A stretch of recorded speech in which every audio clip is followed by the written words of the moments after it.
اسلام تو کسی کو کہتے ہی کچھ نہیں. میں کہا پھر 10 حضور بدر کیوں تشریف لے گئے؟ کیسی اسلام کی تشریح ہے جناب؟ حضور نے اپنی بعثت کا مقصد خود بیان فرمایا تاکہ تسی میرے تے کہ وہ مولی ہمیں جلال چاہ گیا. عن محمد ابن جبیر ابن مطعم عن ابیہ قال قال رسول اللہ صلی اللہ تعالی علیہ وسلم ان لی اصبعان انا محمد وانا احمد وانا الماحی الذی یمحو اللہ بی الکفر وانا الحاشر الذی یحشر الناس علی قدمی وانا العاقب والعاقب الذی لیس بعدہ نبی. حضور نے اپنی آمد کا مقصد خود بیان فرمایا.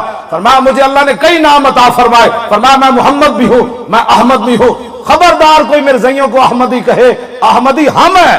حضور کا نام وہ کیسے چڑھا سکتے ہیں؟ ہاں وہ مرزائی ہیں, وہ دجال ہیں, وہ کافر ہیں, وہ بے باک ہیں, وہ مرتد ہیں, وہ کذاب ہیں. احمدی نہیں, احمدی مسلمان ہیں, کیونکہ حضور نے اپنا نام احمد خود بیان فرمایا. روٹی ان کو پتہ ہے کہاں سے اچھی ملتی ہے, چاول ان کو پتہ ہے کہاں سے اچھے ملتے ہیں, سلائی کہاں سے اچھی ہوتی ہے, جوتے کہاں سے اچھے ملتے ہیں. ان کو صرف یہ پتہ نہیں ہے دین کہاں سے اچھا ملتا ہے. تینوں یہ نہیں پتہ دین کتنا اچھا ملتا, اور دات علی حجویری دی چوکھٹ تو ملتا, اور سلطان الہند دربار چو ملتا, اور مجدد انفسانی دی بارگاہ چو ملتا, اور اعلیٰ حضرت بریلوی دی درگاہ کو ملتا, اور پیر میرے علی شاہ کو ملتا.